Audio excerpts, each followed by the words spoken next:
5 สัญญาณเตือนที่บ่งบอกว่าแว่นของคุณไม่พอดีกับใบหน้ามีอะไรบ้างไปดูกันครับแว่นมากองที่ปลายจมูกตลอดเวลาปวดบริเวณขมับและหลังใบหูจมูกช้ำเป็นรอยแดง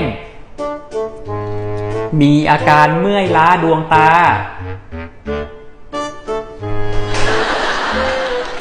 ขาแว่นถ่างออกเป็นรูปสี่เหลี่ยมคางหมูแสดงว่าแว่นเล็กเกินไปครับหากมี5 สัญญาณนี้อย่าลืมกลับไปที่ร้านให้ร้านแว่นปรับแว่นให้นะครับ